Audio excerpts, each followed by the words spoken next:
ప్రజాపాలన కాదు, ప్రజా వంచన. ఆ పేరుతోటే వేడుకలు జరుపుకోండి. రజాకార్ల వారసుడు ఓవైసీపై సీఎం పొగడ్తలు. జై పాలస్తీనా, జై పాకిస్తాన్ అనేటోళ్లకు వత్తాసు పలకడం ఏంటి? కాంగ్రెస్ దుర్మార్గాలకు ఇది పరాకాష్ట. కేంద్ర సహాయ మంత్రి బండి సంజయ్ ఒక బ్యాట్ పట్టిండు, మళ్ళీ మొదలు పెట్టిండు. ఐపీఎల్ ఆట అన్నను ఐపీఎల్కి పంపితే అయిపోగా మరి. జై పాకిస్తాన్, జై పాలస్తీనా అనేటోళ్లకు వత్తాసు పలకడం ఏంటి అంటాడు. ఇది ప్రజాపాలన కాదు, ప్రజా వంచనాట. ఇక ఇన్ని రోజులు ఎందుకు మాట్లాడేది తెలుసా? ఓవైసీని దగ్గరికి పిలుచుకోడేమో రేవంత్ రెడ్డి అనుకుంటాడు.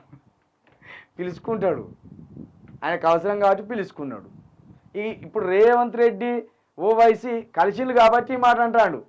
ఇక 418 హామీల గురించి మాట్లాడు, అస్సలే రైతు రుణమాఫీ గురించి మాట్లాడు, రైతు భరోసా గురించి మాట్లాడు, విమోచన దినం గురించి కూడా మాట్లాడు. ఇప్పుడు రేపు మాట్లాడదాం విమోచన దినం మీద. ఇవాళ ఉన్నది కదా 16, రేపు విమోచన దినం అంటాను కదా. రేపు మాట్లాడకపోతే రేపు మాట్లాడుతాం దాని గురించి. ఎందుకంటే ఇవాళ ఒక రోజు ఉన్నది కదా. దీని మీద బీజేపీ ఎట్లా స్పందిస్తుందో రేపు చెప్దాం వీళ్ళ సంగతి. బండి సంజయ్ అన్న రేపు మాట్లాడాలి, నువ్వు రేపు మాట్లాడినాక చెప్తాను. రేపు ఏ కామెంట్ చేస్తావు ఆ కామెంట్ను బట్టి నీ ఆలోచన ఏంది అప్పుడు మాట్లాడతావు.